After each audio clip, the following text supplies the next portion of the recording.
Kamusta kaibigan, naranasan mo na bang magising at makaramdam ng sakit sa kasukasuan?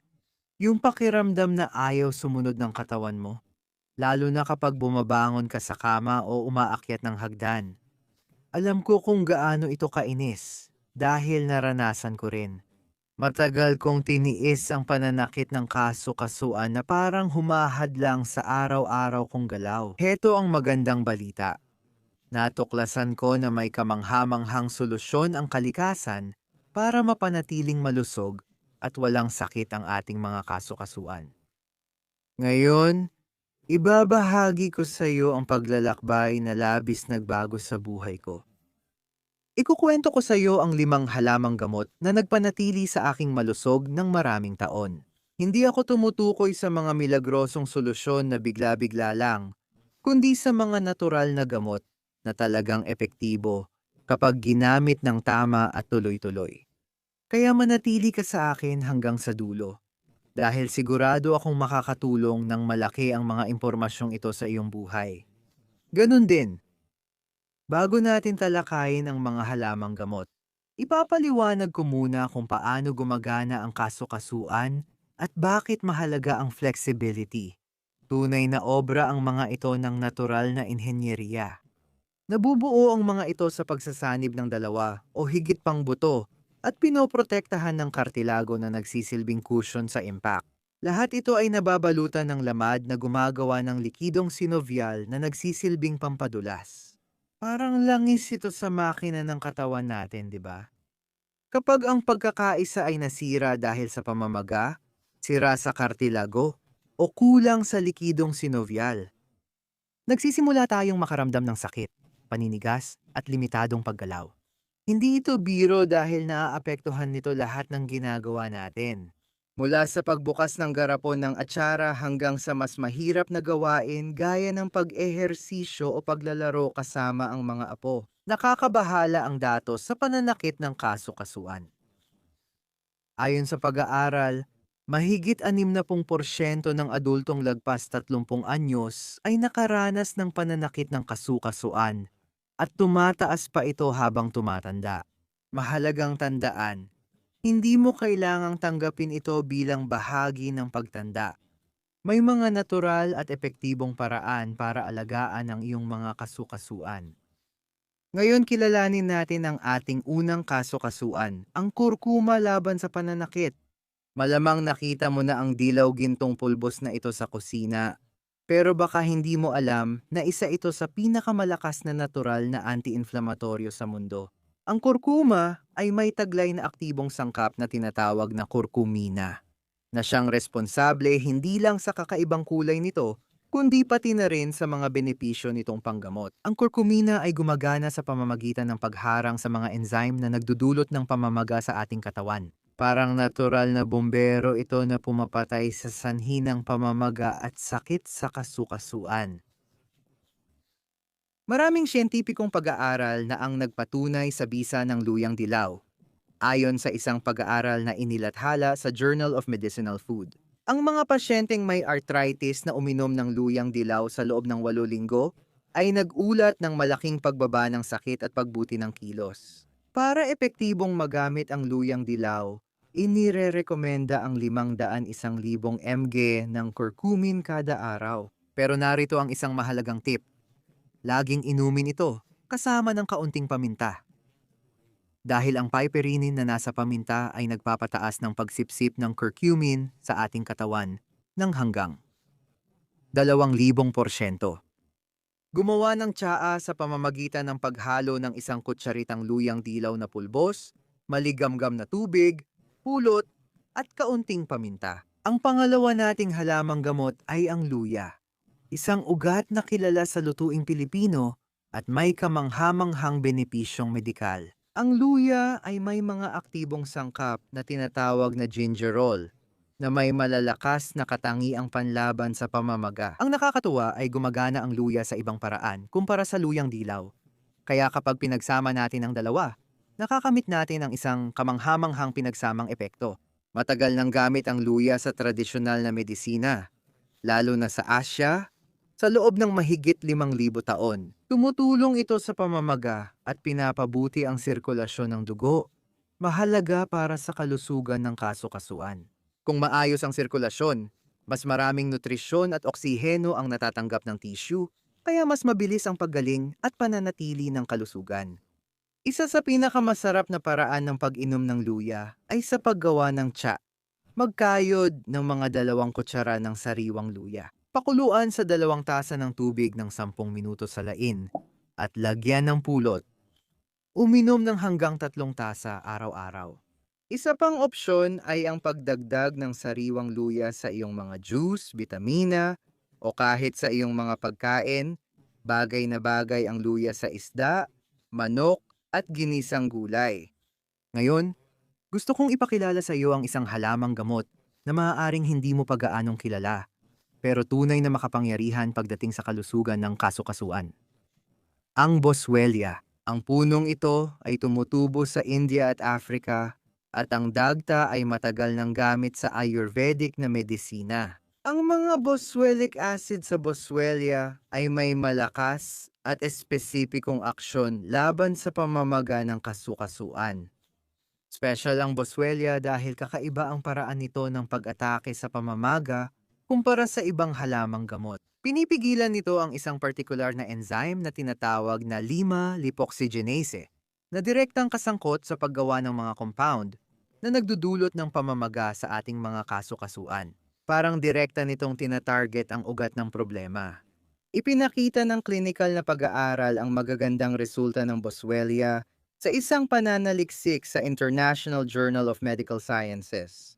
Ang mga pasyenteng may osteoarthritis na gumamit ng Boswellia extract sa loob ng 90 araw ay nagpakita ng malaking pagbuti sa pananakit, paninigas, at paggana ng kasukasuan. May ilang kalahok na nagulat ng pagbuti sa unang 2 linggo pa lang ng paggamit.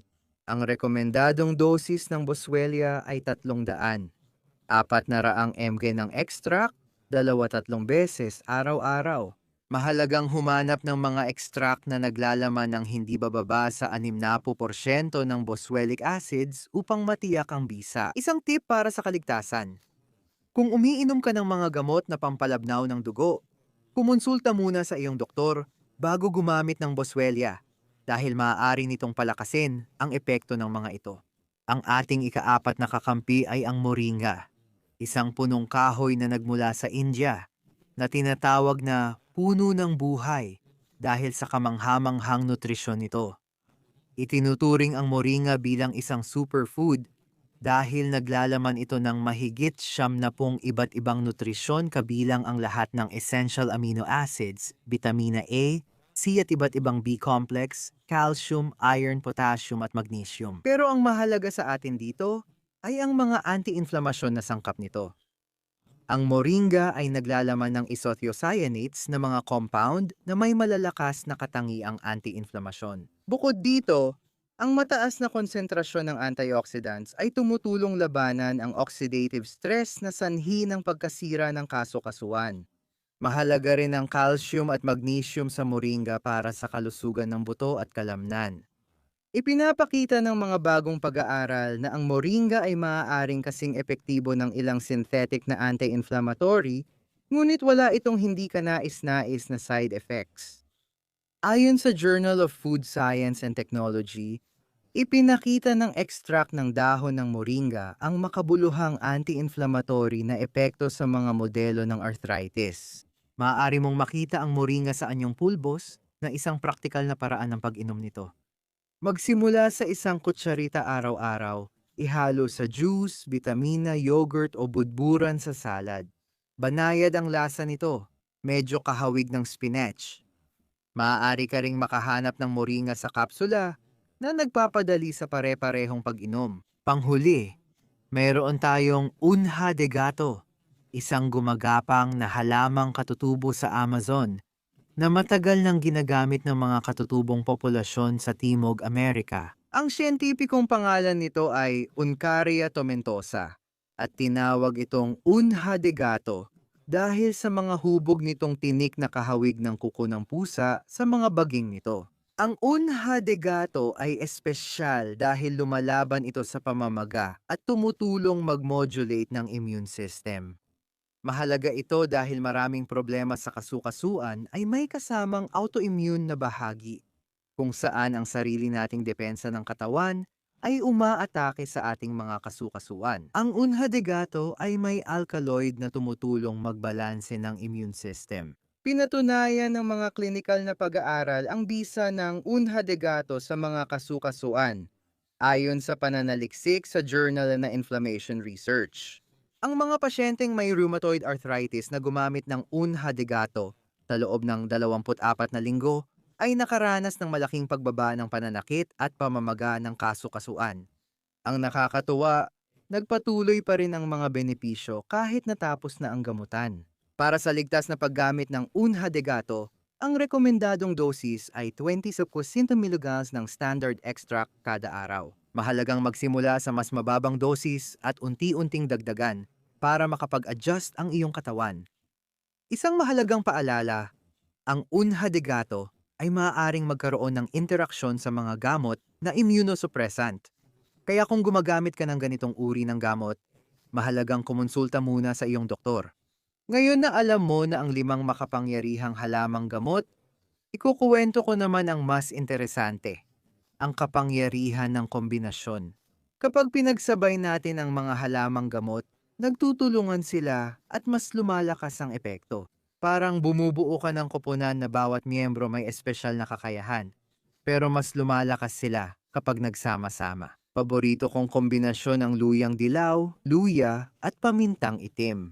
Pwede kang gumawa ng tsaa sa pamamagitan ng paghahalo ng 1 kutsarita ng luyang dilaw, kalahating kutsarita ng pulbos na luya, at 1 kurot ng pamintang itim. Sa mainit na tubig, magdagdag ng pulot ayon sa panlasa at inumin ito 2 beses sa isang araw. Ito ay isang reseta na matagal ko nang ginagamit at masasabi kong epektibo talaga. Malakas ding kombinasyon ng malunggay at ungga de gato. Maaaring uminom ng kapsula ng malunggay sa umaga at ungga de gato sa gabi, o ihalo ang pulbos ng malunggay sa juice at uminom ng ungga de gato sa tanghali. Ang mahalaga ay panatilihin ang konsistensya at sundin ang mga inirerekomendang dosis. Pero narito ang isang mahalagang bagay na gusto kong maintindihan mo.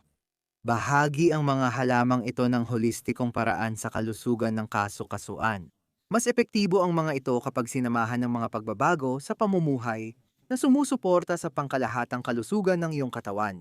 Mahalaga ang ehersisyo para mapanatiling malusog ang kasukasuan. Hindi ako tumutukoy sa matitinding ehersisyo na posibleng makasama, kundi sa mga aktibidad na nagpapalakas ng flexibility at mobility. Magandang piliin ng yoga, tai chi, paglangoy at paglalakad. Pinapalakas nila ang kalamnan sa paligid ng kasukasuan, pinapabuti ang sirkulasyon, at pinapanatili ang galaw. Ang araw-araw na pag-unat ay parang pampadulas sa kasukasuan. Maglaan ng hindi bababa sa 15 minuto bawat araw para mag-unat, lalo na sa umaga pagkagising at sa gabi bago matulog. Ang paikot na galaw ng braso, binti, leeg, at balakang ay tumutulong mapanatili ang flexibility. Mahalaga rin ang papel ng tamang pagkain. Ang pagkaing may omega-3 tulad ng malamig na isda, mani, at linasa ay may kontrapamamaga na katangian. Ang mga berdeng madahon na gulay, pulang prutas, at makukulay na pagkain sa pangkalahatan ay mayaman sa mga antioxidant na nagpoprotekta sa iyong mga kasukasuan laban sa oxidative na pinsala. Iwasan ang mga pagkaing nagpapalala ng pamamaga tulad ng pinong asukal, processed na pagkain, sobrang pinong mantika, at mataas sa trans fat. Maaaring mawala ang benepisyo ng halamang iniinom mo dahil sa mga pagkaing ito. Huwag din balewalain ang stress. Ang matagalang stress ay nagpapataas ng cortisol, na pwedeng magdulot ng pamamaga at pananakit ng kasukasuan. Ang mga teknik sa pagbabawas ng stress, tulad ng meditasyon, malalim na paghinga, o simpleng paglalaan ng oras sa kalikasan, ay maaaring magdulot ng malaking pagbabago sa iyong pangkalahatang kalusugan. Mahalaga rin ang sapat na tulog dahil dito inaayos at pinapagaling ng katawan ng sarili. Matulog ng 7 o 8 oras gabi-gabi sa madilim at tahimik na lugar. Kung may sakit kang nakakaapekto sa tulog mo, maaaring makatulong ang mga halamang ito upang maputol ang masamang siklo. Hinihikayat kitang simulan na ang paglalakbay na ito. Hindi mo kailangang isama agad lahat ng halamang ito. Pumili ng 1 o 2 na interesado ka at obserbahan ang reaksyon ng katawan mo. Tandaan, ang natural na resulta ay nangangailangan ng panahon bago makita. Maging matiyaga sa sarili at manatiling consistent. Ilista ang iyong mga sintomas at pag-unlad. Isulat kung ano nararamdaman mo bago at pagkatapos, at subaybayan ang mga pagbabago bawat linggo. Makakatulong ito sa iyo na matukoy kung aling mga halamang gamot ang mas epektibo para sa iyo at kung anong dosis ang pinaka-epektibo. Mahalaga ring makipagtulungan sa mga profesional sa kalusugan na sumusuporta sa natural na pamamaraan. Hindi lahat ng doktor ay pamilyar sa integrative na medisina, kaya maaaring kailanganin mong maghahanap ng isang may bukas na isipan at kaalaman tungkol dito. Tandaan na bawat tao ay natatangi at ang gumagana para sa isa ay maaaring hindi eksaktong pareho para sa iba.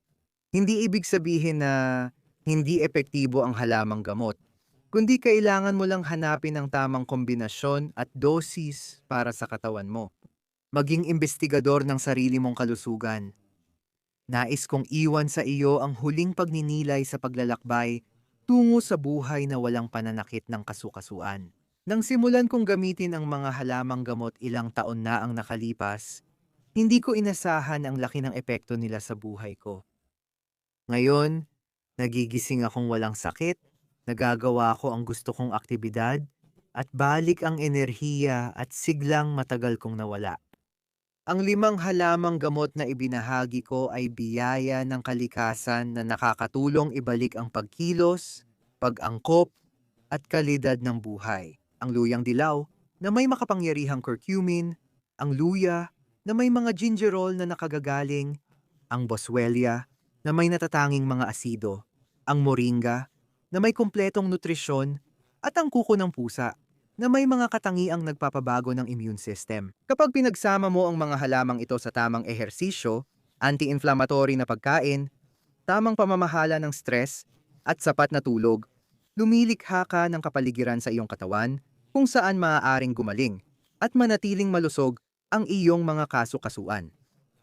Natural. Ang buhay na walang pananakit ng kasukasuan ay hindi destinasyon, kundi tuloy-tuloy na pag-aalaga at pagbibigay pansin sa katawan. Araw-araw na pag-aalaga sa kasukasuan sa natural na paraan ay pamumuhunan para sa mas magandang kalidad ng buhay sa hinaharap. Karapat-dapat kang gumalaw ng malaya, walang hadlang, at namnamin ang bawat sandali ng buhay na may sigla at enerhiya. Kaya simulan mo na ngayon, pumili ka ng isa sa mga kamanghamanghang halamang ito at gawin ang unang hakbang patungo sa iyong kalayaan sa paggalaw. Mapapasalamatan mo ang iyong katawan at malalaman mong ang kalikasan ang may pinakamahusay na solusyon para matulungan tayong mamuhay ng maayos at malusog. Kung naging kapakipakinabang sa iyo ang nilalamang ito, huwag mong kalimutang mag-subscribe sa channel para makatanggap pa ng mas marami pang mahahalagang tips tungkol sa natural na kalusugan at kagalingan. Ibahagi mo ang video na ito sa mga taong mahal mo at sa mga maaari ring makinabang sa mga impormasyong ito. Magpapasalamat ang iyong pamilya at mga kaibigan dahil nalaman nila ang mga natural na alternatibong ito. Maraming salamat sa pagsama mo sa akin hanggang dito at hanggang sa muli.